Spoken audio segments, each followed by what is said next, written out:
Trump জাতির উদ্দেশ্যে ভাষণে যে হুমকি দিয়েছে যে আগামী কয়েক সপ্তাহ কঠিন আঘাত হানা হবে ইরানে। এর পরপরই চীন কিন্তু জবাব দিয়েছে, বলেছে দ্রুত যুদ্ধবিরতি। এটা কাকে বলছে? ট্রাম্পকে বলছে। এশিয়ার অন্যতম শক্তিধর, বিশ্বের অন্যতম শক্তিধর দেশ চীন, সেই ইরানে লঙ্কা কাণ্ড চলছে। চীন অত্যন্ত কৌশলী একটা দেশ, তারা সহসায় যুদ্ধে জড়াতে চায় না।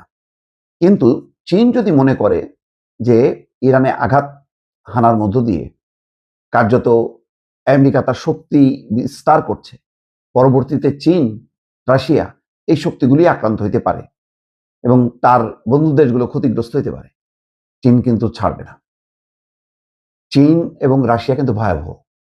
সেটা ভারত যখন পাকিস্তানকে আক্রমণ করলো, সেই রাফাল যুদ্ধ বিমানগুলো কিন্তু মাঝ আকাশে অকেজ হয়ে গেল, তাদের রাডার সিস্টেম নষ্ট হয়ে গেল এবং 2 থেকে 3টা রাফাল যুদ্ধ বিমান ভূপাতিত করলো পাকিস্তান। পাকিস্তানের নিজের সেই সক্ষমতা নেই। ভারত বুঝতে পারলো এটা হচ্ছে চীনের প্রযুক্তি। তো এখন সেই উন্নত প্রযুক্তিগত সহায়তা যদি শুরু করে ইরানকে, ইরান যেহেতু 1 মাসের বেশি সময় ধরে যুদ্ধে টিকে আছে, এখন চীন রাশিয়া 2 শক্তি বুঝতে পারছে যে না, সম্ভব। ইরানের যে বাহিনী আছে সেই বাহিনী মোকাবেলা করতে পারবে এবং আমেরিকা ওই দূর দেশ থেকে এসে বা ইসরায়েল এসে ইরানকে কিছু করতে পারবে না। ইরান একটা বিশাল দেশ। তো সুতরাং চীন কিন্তু আস্তে আস্তে ইনভলভ হচ্ছে। পাকিস্তানের পররাষ্ট্রমন্ত্রী ইসাকদার দৌড়ে গিয়েছিল চীনের কাছে এবং চীন তখনই যুদ্ধবন্ধের আহ্বান জানিয়েছে। আজকে গত রাতে যেহেতু ট্রাম্প হুমকি ধামকি দিয়েছে, আজকে যুদ্ধবিরতির আহ্বান জানাচ্ছে চীন। আগামী 2 থেকে 3 সপ্তাহের মধ্যে ইরানকে প্রস্তর যুগে পাঠানো নিয়ে ডোনাল্ড ট্রাম্পের হুমকির পর বেজিং এমন আহ্বান জানালো। বৃহস্পতিবার এক সংবাদ সম্মেলনে চীনের পররাষ্ট্র মন্ত্রণালয়ের মুখপাত্র মাও নিং বলেন, সামরিক উপায়ে কোনো সমস্যার মৌলিক সমাধান সম্ভব নয়। সংঘাতের চরম বিস্তার কোনো পক্ষের স্বার্থ রক্ষা করবে না। এ সময় সংশ্লিষ্ট উভয় পক্ষকে অবিলম্বে সামরিক অভিযান বন্ধ করার আহ্বান জানান মাও নিং। হোয়াইট হাউসে বুধবার দেওয়া এক ভাষণে মার্কিন প্রেসিডেন্ট ডোনাল্ড ট্রাম্প কঠোর হামলার মাধ্যমে ইরানকে প্রস্তর যুগে পাঠানোর হুমকি দেন। এই হামলা আগামী 2 থেকে 3 সপ্তাহের মধ্যে চালানো হবে।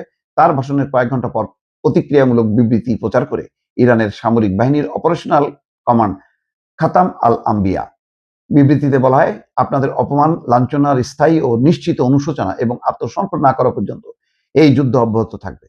যুক্তরাষ্ট্র ইসরায়েলকে উদ্দেশ্য করে খাতাম আল আম্বিয়া বলেছে, আরো বিধ্বংসী, ব্যাপক এবং ধ্বংসাত্মক পদক্ষেপের অপেক্ষায় থাকুন। তার মানে যেমন হামলা করবে আমেরিকা, তার পাল্টা জবাব দেবে। এই হামলার ফলে কি হচ্ছে?